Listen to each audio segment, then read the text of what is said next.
if you're worried about RFK Jr. taking away your SSRIs, your antipsychotic meds, and your stimulants, my psychiatrist said something to me that was really helpful yesterday when I was talking about how concerned I was. And she said that Big Pharma has too much money to allow this to happen. So will Big Pharma come to save us? That is a question I'm getting a ton lately as it relates to the president and his administration's executive order regarding studying the effects of SSRIs and antipsychotics on children, and some of the comments that RFK Jr. has made about SSRIs, including the fact that they increase school pew-pews and that they're as addictive as heroin.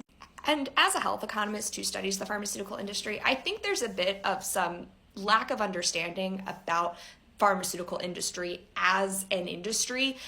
People tend to think of it as this giant conglomerate when there's some nuance here, especially when we're talking about SSRIs and other antidepressants. So this is a generalization a bit, but in the pharmaceutical industry, there's two types of companies. There's brand name companies. So these are the companies that develop the brand new drugs that we see on the market. And then there's generic companies. So when a drug goes off patent or loses market exclusivity, the generic companies essentially make copies of the previous drug and they sell them at a lower price. And when a drug becomes generic and more of these generic drug companies enter the market and there are more competitors, we see the prices decline quite a bit. Now, there's some nuance here, so it's not true for all drugs, but in general, that's what we find. And generic drugs are a very important part in lowering our overall healthcare spending. So generic medications represent 90% of all prescriptions filled, but they only account for around 17% of all pharmaceutical spending. And this is especially true in the antidepressant and antipsychotic market. So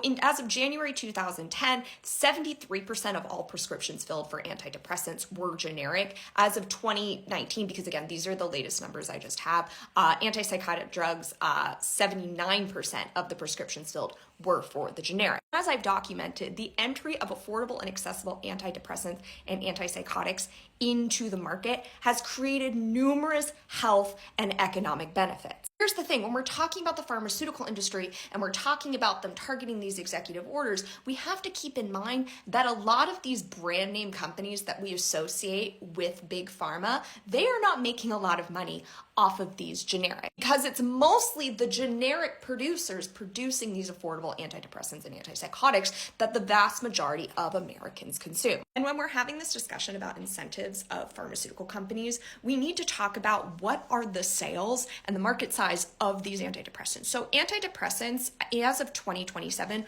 will make up a little over $18 billion worth of sales, which seems like quite a bit until you consider the entire economy of where